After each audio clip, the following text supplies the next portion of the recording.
کیا آپ جانتے ہیں کہ پاکستان میں ایک ایسا قلعہ بھی موجود ہے جسے کسی دور میں بالکل ناقابل تسخیر سمجھا جاتا تھا، یعنی اسے فتح کرنا ناممکنات میں سے تھا؟ آج کے اس دلچسپ جائزے میں ہم اسی عظیم الشان شاہکار کی سیر کرنے والے ہیں، ایک ایسا قلعہ جو نہ صرف اپنی جنگی حکمت عملی کے لیے جانا جاتا ہے بلکہ آج بھی دنیا بھر میں اپنی تاریخی عظمت کا لوہا منواتا ہے۔ تو سوچنے کی بات یہ ہے کہ آخر وہ کون سا تاریخی قلعہ تھا جو دشمنوں کے دلوں میں خوف پیدا کرتا تھا؟ جی ہاں، ہم بات کر رہے ہیں قلعہ روہتاس کی۔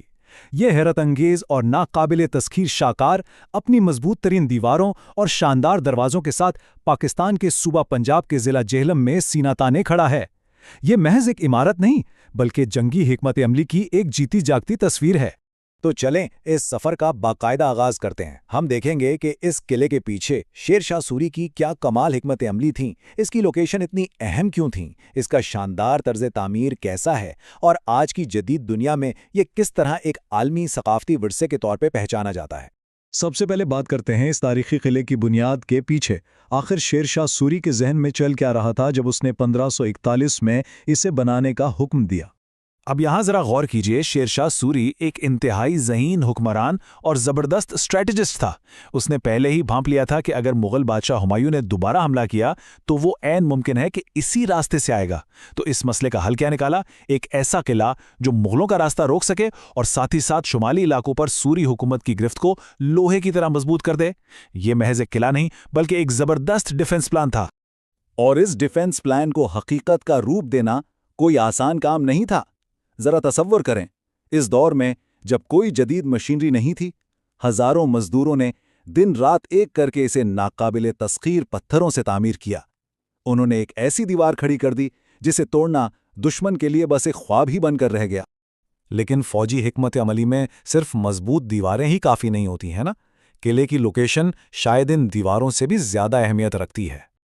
آپ اس قلعے کے محل وقوع کو دیکھیں تو حیران رہ جائیں گے۔ یہ قلعہ انتہائی دشوار گزار پہاڑی علاقے میں بنایا گیا۔ اس کے ارد گرد قدرتی اونچائیاں ہیں، گہری کھائیاں ہیں اور سیدھی پہاڑیاں ہیں۔ قدرت نے خود جیسے اس کے دفاع کا بندوبست کر رکھا تھا۔ دشمن افواج کے لیے تو اس تک پہنچنے کا سوچنا ہی کسی ڈراؤنے خواب سے کم نہیں تھا۔ اور اس لوکیشن کا سب سے بڑا فائدہ کیا تھا؟ تاریخی جی ٹی روڈ۔ جی ہاں، یہ قلعہ اس انتہائی اہم تجارتی اور فوجی راستے کے بالکل قریب تھا جو کابل کو دہلی سے ملاتا تھا۔ اس اونچائی پر بیٹھ کر شیر شاہ کی فوج پورے راستے پر بڑی آسانی سے نظر رکھ سکتی تھی، یعنی کوئی بھی پیش قدمی ہو وہ یہاں سے اسے بلاک کر سکتے تھے۔ کیا کمال کا اسٹریٹجک مائنڈ تھا۔ اچھا، اب ذرا اس قلعے کی بیرونی سختی سے ہٹ کر اس کے اندرونی اور شاندار طرز تعمیر کی طرف چلتے ہیں۔ یہ حصہ آپ کو واقعی حیران کر دے گا۔ 4، جی ہاں، صرف 1 نمبر، لیکن یہ کوئی معمولی نمبر نہیں ہے۔ یہ قلعے کی ان عظیم دیواروں کی لمبائی ہے، پورے 4 کلومیٹر تک پھیلی ہوئی یہ پتھر کی فصیلیں۔ یہ سوچ کر یہ انسان دنگ رہ جاتا ہے کہ اس پیمانے کا فوجی ڈھانچہ اس دور میں کیسے تعمیر کیا گیا ہوگا۔ اور ان 4 کلومیٹر لمبی دیواروں کے اندر موجود ہیں 12 عظیم الشان دروازے، اور یہ کوئی عام سے دروازے نہیں ہیں۔ ان میں سہیل گیٹ تو خاص طور پر بہت مشہور ہے۔ اس کا اسلامی طرز تعمیر اس قدر خوبصورت ہے کہ یہ صرف ایک دفاعی ڈھانچہ نہیں لگتا بلکہ آرٹ کا ایک بہترین شاہکار محسوس ہوتا ہے۔ اب سوال یہ ہے کہ اگر کبھی مہینوں تک دشمن قلعے کا محاصرہ کر لے تو کیا ہو؟ اس کا بھی مکمل بندوبست تھا۔ قلعے کے اندر پانی کے گہرے کنویں، فوجیوں کے لیے وسیع رہائش گاہیں، عبادت کے لیے مساجد اور دور دور تک نظر رکھنے کے لیے برج موجود تھے۔ یہ اپنے آپ میں ایک مکمل، خود کفیل چھوٹی سی دنیا تھی جسے بیرونی مدد کی ضرورت ہی نہیں تھی۔ اور یہ بات بڑی خوبصورتی سے اس قلعے کو بیان کرتی ہے کہ یہ محض ایک فوجی چھاونی نہیں تھی بلکہ یہ اسلامی، افغان اور مقامی طرز تعمیر کا ایک ایسا حسین اور حیرت انگیز ملاپ ہے جو دیکھنے والوں کو آج بھی اپنے سحر میں جکڑ لیتا ہے۔ یہ تو ہو گئی ماضی کی بات، لیکن آج کی جدید دنیا میں اس قدیم جنگی قلعے کی کیا اہمیت ہے؟ آئیے دیکھتے ہیں۔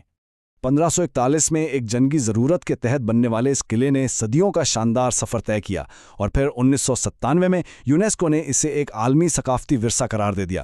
یعنی اب یہ صرف پاکستان کا نہیں بلکہ پوری دنیا کا ایک محفوظ اور انمول اثاثہ ہے جسے دیکھنے ہر سال ہزاروں سیاح کھنچے چلے آتے ہیں۔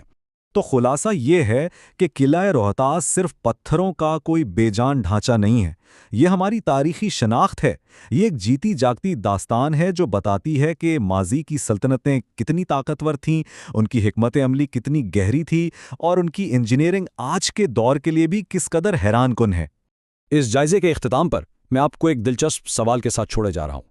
ذرا سوچئے، ان قدیم ماہرین کے پاس آج کے دور کی کوئی جدید ٹیکنالوجی یا مشینیں نہیں تھیں، پھر بھی انہوں نے جو جغرافیائی حکمت عملی اور ساختی پائیداری قائم کی، وہ آج کی ماڈرن ملٹری انجینئرنگ کو بھی سوچنے پر مجبور کر دیتی ہے۔ کیا واقعی ان قدیم دماغوں کی ذہانت آج کے انسان سے کہیں زیادہ لازوال نہیں تھی؟ ضرور سوچئے گا۔